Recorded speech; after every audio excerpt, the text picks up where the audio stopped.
he's either got to see the scenario and read it properly, which is quite difficult for goalkeepers, isn't it? He's got to read the defender's position comparable to the attacking player and drop off, or he's got to come the whole way and just take everything. He did neither. Yeah. And that left Guardiola in quite a difficult position because he's not really watching the goalkeeper so much. He's got an eye on the defender, he's watching the ball. But again, it comes about because the back line was just all over the place. The left side was deeper. One of the centre-halves had pushed up, one of the centre-halves had not. And so again, that ball over the top, and that wasn't a particularly nuanced ball, it was just one that was sort of flicked around the corner.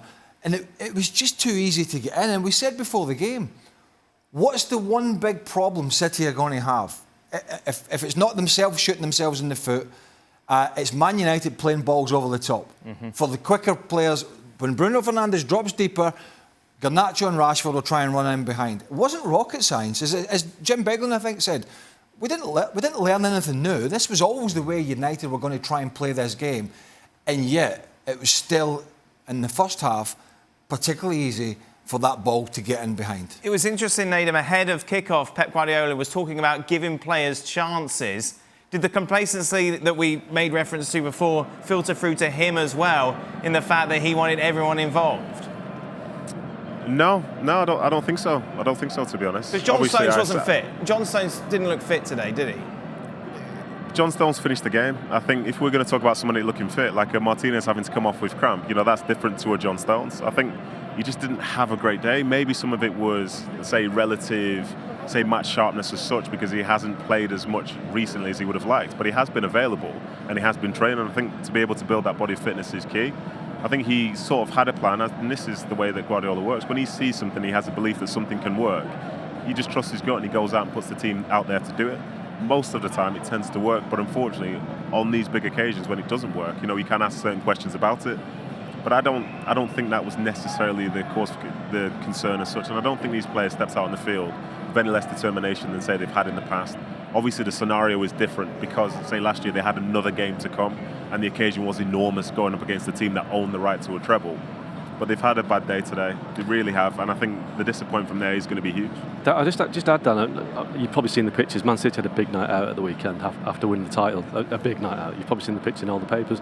They also had about 3 days off this week. I don't think they were back in until Thursday. Now, for me, that's a strange build-up to a cup final, whether they have just kind of subconsciously switched off a little bit because they've won the league and because they've got a great record against United. I don't know, there was a strange vibe about City today. I'm not. Well, you wouldn't. No, because the reason I say that is because a year ago, I remember we were asking questions about should they have been going to concerts.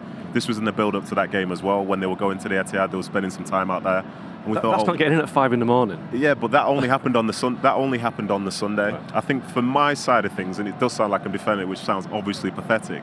I think when you've got one of the most experienced and successful managers in the league, one thing that he understands is at this time of the season, there is the physical fitness, then there's the mental fitness as well. And I think he would have allowed them the chance to be able to let their hair down and enjoy the moment. And as they approach this game, yes, they haven't played well, but I wouldn't necessarily say it's because of what happened a week ago, in my opinion. There was just a strange... After the title last week, Pep was asked about his future. His contract expires at the end of next season. And he basically said, I don't know what the motivation is next season. He couldn't give a guarantee. He said it's closer to leaving than staying, which is a weird thing to say before you've got a cup final. That's what I mean about the strange vibe about City at the moment. We're focusing heavily on Man United and Ten Hag, quite rightly. But Pep's been here now for 8 years, and to lose the cup final against Man United, having won a treble last year, there is a big question as to what happens next season, if he's even here next season. I think he will be, but we're getting to the point now where he's not really giving a clear answer on his future. City would love him to stay, but when he's got 1 year left in his contract, it invites questions. And whether that infects the dressing room in the sense that if he's going, what am I going to do? Certain players that have got a similar situation. Kevin De Bruyne's future is constantly talked about. He's 33 next month. There's rumours about Saudi Arabia. Does he think it's time to go? I know you don't think he will do, but there does feel a bit of a sense that whether City need to reinvent themselves either under Pep or find another way. It's just an interesting vibe I felt today, which is a bit strange. I'm loving the vibe between you two. This is magnificent. this is great. Well, he got hauled off. He's been hauled off in big games this year. Now, I know he's had an injury-strewn season. De Bruyne, yeah. Kevin De Bruyne, sorry. But he does, and I don't know if this is down to the injuries or down to the fact, as Oggy said, he's 33, and he's been around for a while playing at an elite level, an astounding level. great footballer, but he looks heavy-legged. Now, whether it's a rest in the summer and he goes again, I don't know. But, you know, if you thought about all the big games that they play, and recently he's getting dragged off. But to go back to the other point, you know, it's always difficult to judge complacency or not. But I did get the feeling early on in this game that there was a sense from some of the City players defensively that we've seen the hit papers, we've seen all the talk.